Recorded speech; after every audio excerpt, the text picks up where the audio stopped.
I'm trying to win Best Decorated Yard in the neighborhood this Christmas, and this is everything that went into the project. But first off, if you're new here, my name is Morgan, better known as Morganza Makes on Instagram and TikTok. Let's get on into the video. We made it.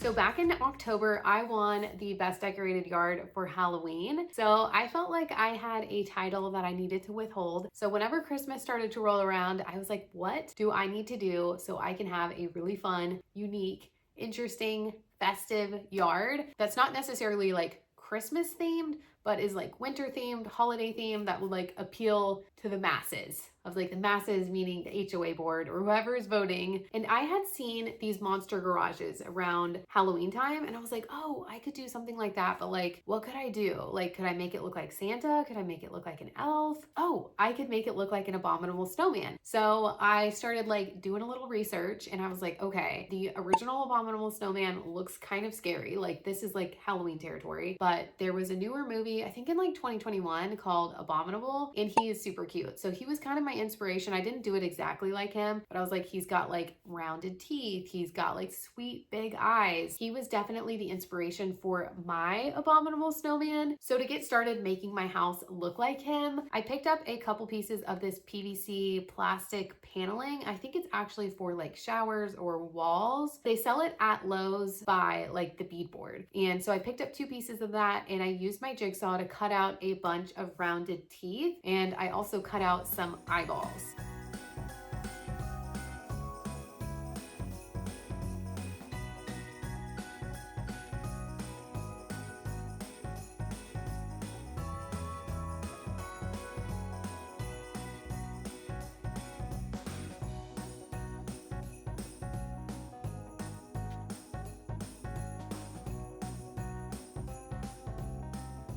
And to secure all of that to the house, I used Gorilla Tape, and that worked really, really well for the teeth. And one thing to keep in mind whenever you're adding teeth, if you're gonna do something like this, if you're adding teeth to your garage door, there's like a weather strip at the top, or just depending on your house, some of them are built different. Mine has like a weird chunk of like stucco sticking out, so I can't stick anything directly above the garage door, but I have the weather strip. So I use the Gorilla Tape to secure the teeth, the top teeth, to the weather strip. So then whenever the garage door opens, the top teeth stay still and the bottom teeth come up, and it looks like he's biting. I feel like it's a fun touch. And since mine is connected to the weather strip, and some of the teeth are like directly intersecting each other, like you do have to be careful whenever you're opening the garage door. If your teeth line up with each other, then they could bump and then like pucker, and like you just have to be mindful. But if they don't align with each other quite perfectly, then that's probably more ideal. Or if you can get it like stuck to your house, so then they're not right on top of each other, then you can open your garage door without thinking twice about it. That is one thing you want to keep in mind if you're going to start decorating your house to look like a Yeti. So the Gorilla Tape worked really well to secure the teeth onto the garage door, and it worked really well for the eyes for a couple of days. But the PVC paneling, I think in the sun, it started to like just warp a little bit. So then it was pulling away from the house, and the Gorilla Tape was not quite strong enough. So we ended up using a hammer and putting a nail into the eaves, and then poking a little hole in each of the eyeballs, 2 holes to be exact. So then it was 4 holes total. And we hung the eyes from the eaves with fishing line, and then just used the Gorilla Tape to like keep the eyes against the house, but not necessarily support the weight of the eyes. The fishing line was doing that, and you can't even tell if there's fishing line. So I definitely would recommend that, especially if your house is in the direct sun, because the eyes are just so big. Like any kind of warping from the sun, it pulls against the Gorilla Tape, and our eyes like fell down like 4 times. And then once we did the fishing line thing, they have not fallen down, and it's like, oh, we should have done this from the beginning. So definitely use fishing line to help support the weight of the eyes. And above my garage door, I have like a brown eyebrow, I guess you would call it. So I picked up some furry white fabric, and I draped that over the eyebrow using more Gorilla Tape. And honestly, since my house is stucco, it was like grabbing onto the fabric pretty well. And then I also Gorilla Taped some eyebrows above the Yeti's eyes. And then that was it for the Yeti. So it took about 2 pieces of plastic paneling and a couple yards of white fabric and a little bit of spray paint, but he was pretty easy to get done and he looks like super duper fun. So I wanted to make the rest of my house look like somewhere that a Yeti would live. So I decided to make my house look like it was covered in snow, and I worked on the eaves first. I picked up sheets of foam insulation, and each of these sheets are 4 foot by 8 foot, and I could get 4 strips of snow, like little wavy line, drippy snow pieces. So then each piece would cover 32 feet of my roof with fake snow.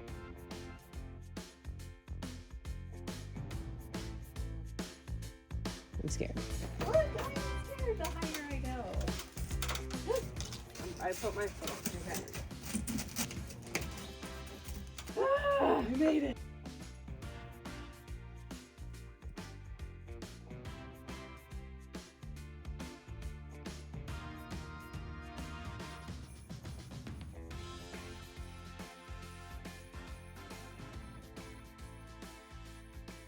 We used more Gorilla Tape and some duct tape to secure those to the eaves. I just cut out all of my foam insulation with the jigsaw, and then I got it up onto the eaves with Gorilla Tape. And thankfully my husband was more than willing to help because it was a little bit too high for me. I was like, this is scary. Like, I can do the low straight part on the house, but like the peak in the front, I was like, this is too high. And it's not even high, but that was scary. And everywhere that the foam insulation joined together, we put a strip of duct tape. Since there are lights on the front of my house, they are behind the snow. So whenever those light up and it's dark outside, like if you have a seam, then you can see the light shining through. So we put duct tape so that no light would peek through the snow. You honestly can't hardly tell that there's white duct tape on the foam, like from the street, and especially not at night. And it really helped complete the look and make the whole thing look like a continuous piece of snow. For the lower half of my house, I have like decorative, more brown stucco. So I used felt to create like drippy snow down on the bottom of the house and secure that, you guessed it, with Gorilla Tape.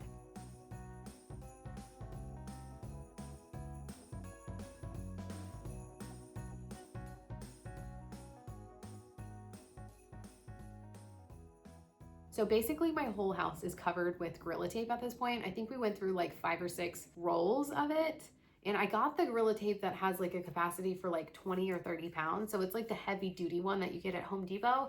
And it worked well for the most part. It just didn't work very good on the eyes, but everything else, it's held up really, really well. And I covered the entire yard in quilt batting. I just ordered like 48-inch by like 10-yard pieces. Like I ordered a lot of this off of Amazon, and I just rolled it out across the yard, fluffed it up a little bit, and secured it to the ground with landscape staples.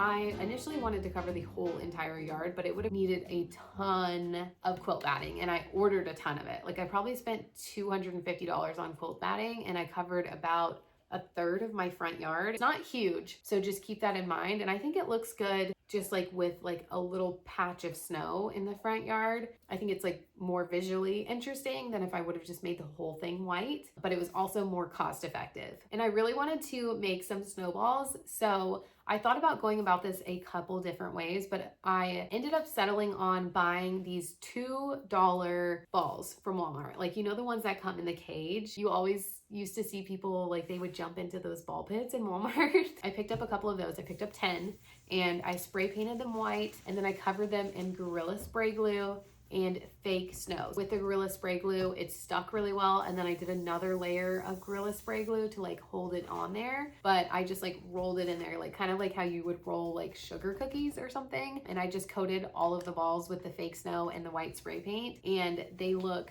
super good. My Walmart only had a couple of like gray or off-white balls, which I would recommend buying those opposed to buying like hot pink or bright blue. It's just harder to cover with the spray paint and you end up having to do way more work. So if you can find the lighter colored balls, it would make your life a lot easier. And one of the last things I did for the house was make a snowball arch. So another thing I had seen around Halloween time was people stacking those like $1 pumpkin buckets into like a big arch. So I bought 2 pieces of 10-foot PVC, 2 pieces of 36-inch rebar, and I had some concrete in my garage because I like a good concrete craft. I always have concrete on hand. And I filled 2 pumpkins with concrete and put the rebar in. My walkway, there's only one side where I could put rebar into the ground. So I needed to figure out a way to make the arch that didn't require you putting it into the ground, because typically people put rebar into the ground and then slide the PVC onto it. So the thing that I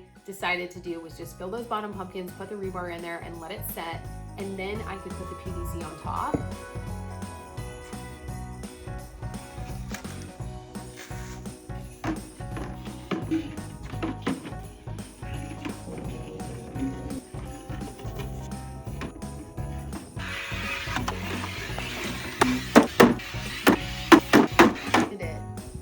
No, you just need to come closer to me. Ah, it's hard. What's hard? Ah, my thing is like it's wiggling away. Whoa.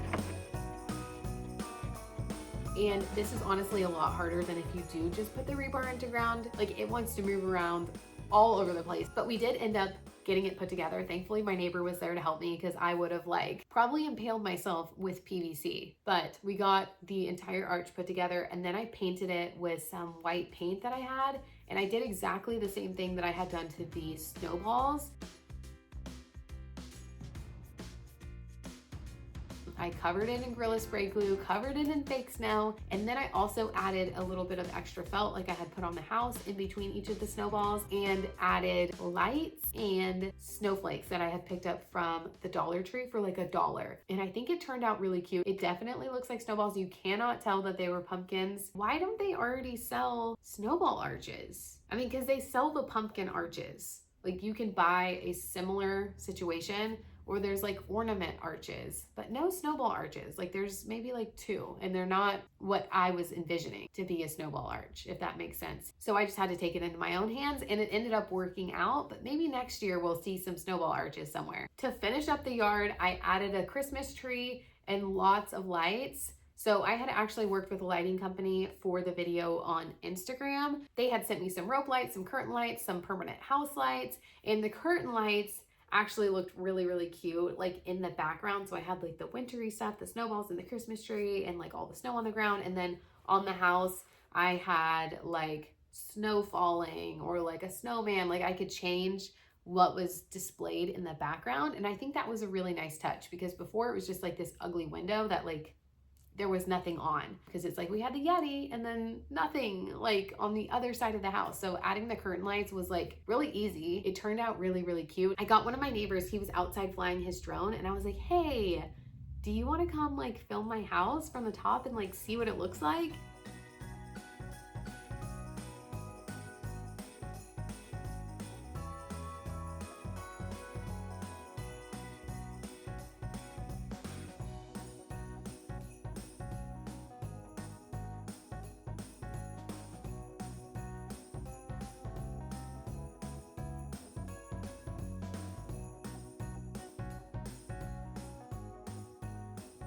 And it's so funny because it looks like nobody else on my street even decorated their house. Like I would say that my street is the most decorated street in the neighborhood. Like every other house at least has a pretty good little Christmas display going on, but it looks like in the video like I'm competing against myself. That is not the case, I promise, but I'm still interested to see if I do end up winning Best Decorated Yard for the 2nd season in a row. Let me know what you think. Do you think that I would win it? Mine is definitely unique, and the fact that I DIY'd a lot of it, but I don't know like what other people are gonna take into account. But you let me know what you think. Leave a comment down below, give this video a thumbs up, and don't forget to subscribe to my channel. That is is it for this video. Let me know if you have any questions about the project, if this is something that you would do to your house, and if you would vote for my house to win best decorated house in the neighborhood. But I will see you in the next one. Bye.